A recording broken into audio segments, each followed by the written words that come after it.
Do you know how Scar really got his scar? It's always been a mystery since Disney has never been clear about it until now when the Mufasa movie comes out. Because with all these different stories about his scar, it can get a little confusing. First, we heard people theorizing that he got it from his own father as a form of punishment. Then we read a story how he got it from a Cape buffalo when he tried to set up his brother Mufasa. After some years, we got the first official explanation from Disney in The Lion Guard. He was supposed to get bitten across his eye from a venomous snake while being set up. And in 2024, in Mufasa, the Lion King movie, we finally got the actual reason for his scar. Because although The Lion Guard is canon, it still hasn't gave us the real story how Scar got his scar. It isn't because The Lion Guard wouldn't be canon, but because someone lied to you. We will go over that later in this video, but for now, let's discuss the real story behind the iconic scar. And if you thought he got it from a Cape buffalo or a venomous snake, you're gonna be in a big surprise.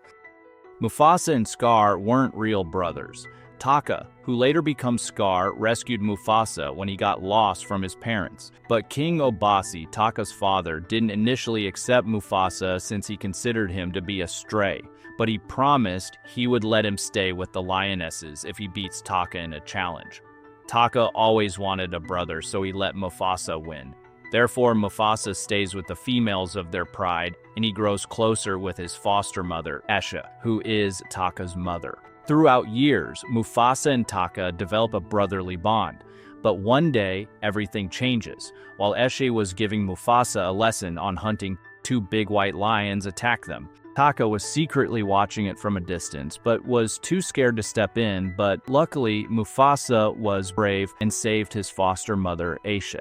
While doing so, he killed one of the lions who later turned out to be the son of Kiros, the leader of these white lions, also called the Outsiders. The second lion ran away. Mufasa knew the fight wasn't over because he could smell the Outsiders coming after them. They knew they don't stand any chances against the Outsiders, so Obasi sent Taka as a future king and Mufasa to establish a new pride somewhere far away so they could survive. Before they left, Taka apologized to his mother that he was too scared to protect her. She forgave him and said that his moment of courage will come. Then Mufasa and Taka headed to Malele, a mythical place where is everything perfect that Mufasa's parents told him about when he was a cub. After they left, Kiros and his army destroyed Obasi's pride, but Kiros still wanted to kill the lion who murdered his son.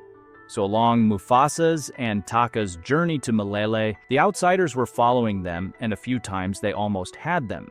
Taka and Mufasa met a young lioness, Sarabi, who turned out to be the princess of a distant kingdom, and Zazu, a hornbill that served Sarabi as her major domo. Then they also met a young mandrill, who was named Rafiki, and joined them on the way to Malele also. Taka considered Sarabi the most beautiful lioness he has ever seen and developed deep feelings towards her. He begged Mufasa to help him with her because Mufasa was living with females for years. Mufasa supported him and tried to help him impress Sarabi, but Sarabi didn't feel anything towards Taka and instead chose Mufasa over him. She saw some special abilities in Mufasa that other ordinary lions don't have.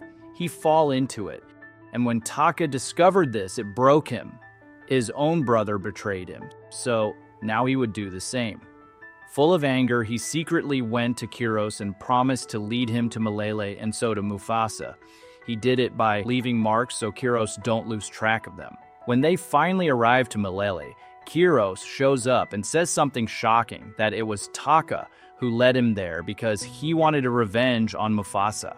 But the Outsiders immediately attacked. Mufasa gathered the animals of Malele to fight together against the army of Outsiders. The animals didn't initially want to help, but Mufasa told them if they don't help him, the next target of Kiros will be them. After this, the animals finally agree and they start to fight against the Outsiders. When Kiros catches up with Mufasa, they start to fight too, and after a while, Kiros is about to end Mufasa's life. Taka is watching it and gets hit by memories of him and Mufasa as brothers.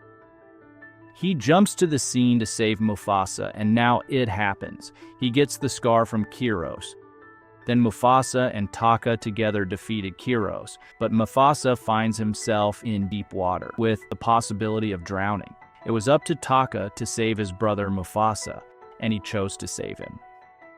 When Mufasa returns to the animals of Milele to celebrate their victory, they choose him as their king.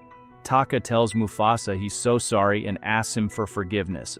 Zazu suggests to the new king Mufasa to exile Taka, but Mufasa, remembering he is still his brother, says, as long as he is the king, Taka will always have a place there, but under one condition, Mufasa won't ever say his name again. Taka asked to call him Scar, so he won't forget what happened today. Mufasa agreed, and by that, Taka became Scar, as you know him from the original Lion King movie. But resentment towards his brother was still in him, and Mufasa probably felt some guilt. That's why he never exiled him. And how the story continued, you know well.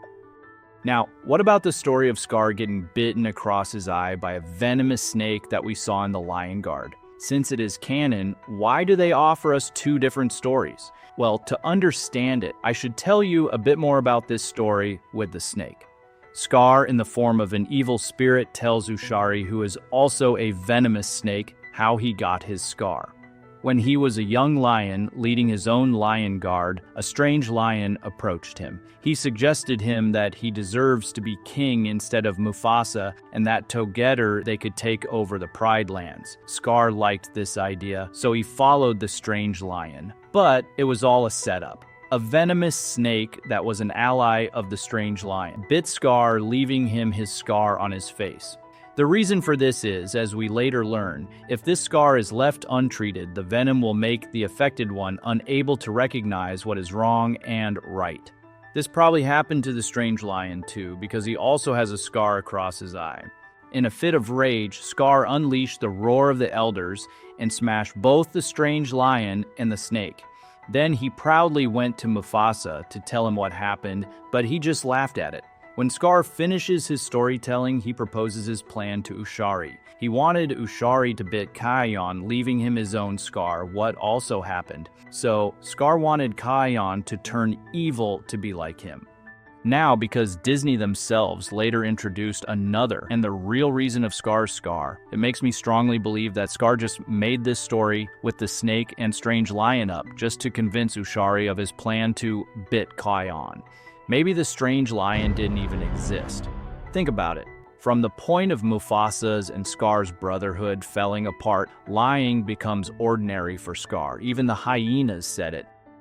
The next story behind the scar is according to the books. Scar's and Mufasa's father, Great King Ahadi, likes Mufasa more than Scar, who is also called Taka at this time. Filled with jealousy, Taka devises a plan of luring Mufasa into a trap where a Cape buffalo would attack him, so he would undermine Mufasa's ability to be the king. But this turns against him and he gets a scar across his eye from another buffalo.